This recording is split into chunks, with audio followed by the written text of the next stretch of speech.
A partir de agora, você reza refletindo o Evangelho do Dia, com Monsenhor Lucas Batista. O Senhor esteja convosco. Proclamação do Evangelho de Nosso Senhor Jesus Cristo segundo São João, capítulo 2, do versículo 13 a 22. Naquele tempo, estava próxima a Páscoa dos judeus e Jesus subiu a Jerusalém. No templo, Jesus encontrou os vendedores de bois, ovelhas e pombas e os cambistas que estavam aí sentados. Fez então um chicote de cordas e expulsou todos do templo, junto com as ovelhas e os bois. Espalhou as moedas e derrubou as mesas dos cambistas. E disse aos que vendiam pombas: tirai isto daqui, não façais da casa de meu pai uma casa de comércio. Seus discípulos lembraram-se mais tarde de que a Escritura diz: o zelo por tua casa me consumirá. Então os judeus perguntaram a Jesus: que sinal nos mostras para agir assim? E Jesus respondeu: destruí vós este templo, e eu em 3 dias o levantarei. Os judeus disseram: 46 anos foram precisos para a construção deste santuário e tu o levantarás em 3 dias? Mas Jesus estava falando do templo do seu corpo. Quando Jesus ressuscitou, os discípulos lembraram-se do que ele tinha dito e acreditaram na Escritura e na palavra de Jesus. Palavra da salvação. Caríssimos ouvintes da 91.9, Rádio Rural, do nosso YouTube, do nosso Instagram, só para lembrar que nós deixamos o Evangelho de São Lucas e agora lemos hoje o Evangelho de São João no capítulo 2, né? Por quê? Porque a liturgia celebra hoje a dedicação da Basílica de Latrão. É uma festa que as catedrais do mundo inteiro celebram pela dedicação das catedrais, das basílicas, das igrejas. E essa basílica diz que hoje a gente chama São João de Latrão, ela foi construída pelo imperador Constantino no antigo palácio dos Lateranos, mais ou menos aí no ano de 324. É a primeira em dignidade das igrejas do Ocidente, do nosso lado aqui, não é isso?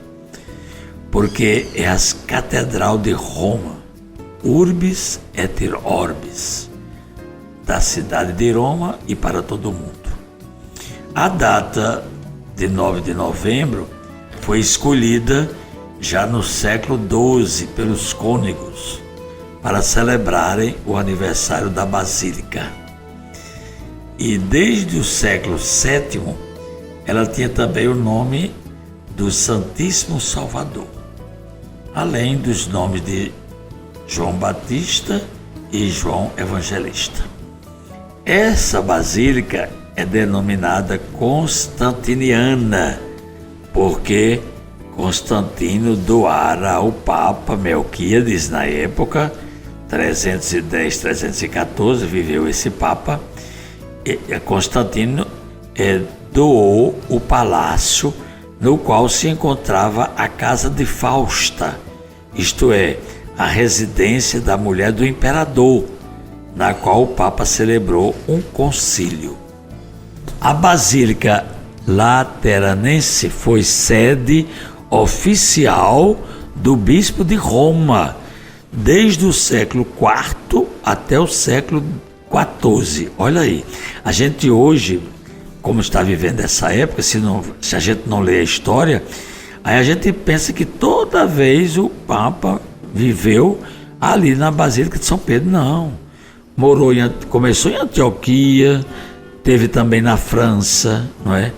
Em Lyon, e também na Basílica de São João do Latrão, durante séculos, do século IV ao século XIV, 10 séculos, né? Passou lá a sede do Papa oficial. E lá também, assim, você quando visita, nós vamos visitar o ano que entra em outubro, viu? Quem quiser participar comigo desta peregrinação, os peregrinos da esperança, porque o ano que entra é ano santo, nós vamos passar nas 4 portas santas das basílicas de Roma, e uma delas é essa lateranense, São João de Latrão, né?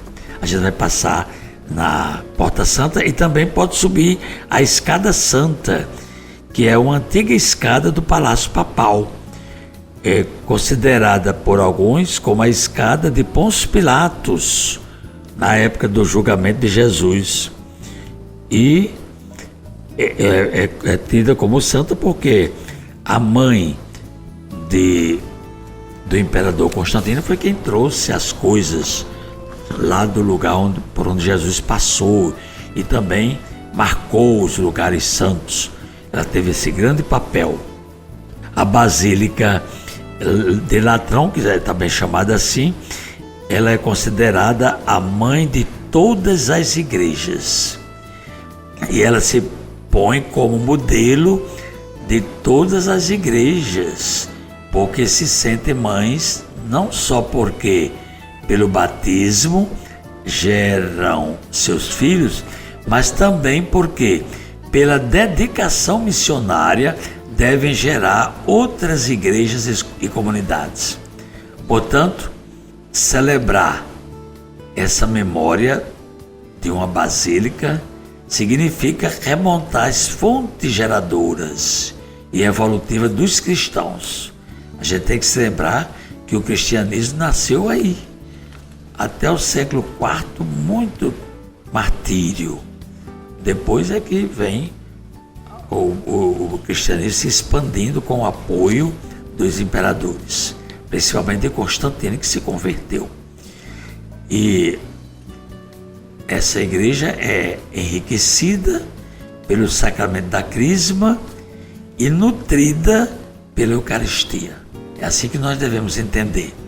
Nós nascemos pelo batismo, né, para a vida da graça, nós nos fortificamos e nos enriquecemos com o sacramento da crisma e nos nutrimos com a Eucaristia. Aí temos o cristão, adulto na fé. Portanto, quem já passou por esses 3 sacramentos, se lembre que tem que conviver como cristãos, dando testemunho no mundo. Aqui nós temos, portanto, essa lição, e eu não queria deixar de concluir com essas palavras. Naturalmente, o povo, para se congregar, necessita de igrejas físicas, mas esta só tem sentido porque remetem à igreja corpo de Cristo, Cristo cabeça e membros, animada pelo Espírito Santo. As igrejas de pedra ou tijolos são, portanto, um sinal da presença de Cristo. Foi isso que ele quis dizer no Evangelho. Destruirei este templo e em 3 dias erguerei. Eles não entenderam porque Jesus estava falando da sua pessoa, do seu corpo. E por isso que nós celebramos hoje essa dedicação tão importante na missão da igreja. Rezemos. Ó Deus, que chamastes esposa a vossa igreja, concedei aos que estão a serviço do vosso nome temer-vos, amar-vos e seguir-vos até alcançar, guiados por vós, as promessas eternas. Por Cristo nosso Senhor. Amém. Acabamos de ouvir São João, capítulo 2, do versículo 13 a 22. Hoje é sábado, desejamos a todos um fim de semana bem feliz. Você ouviu o Evangelho do Dia. com Monsenhor Lucas Batista.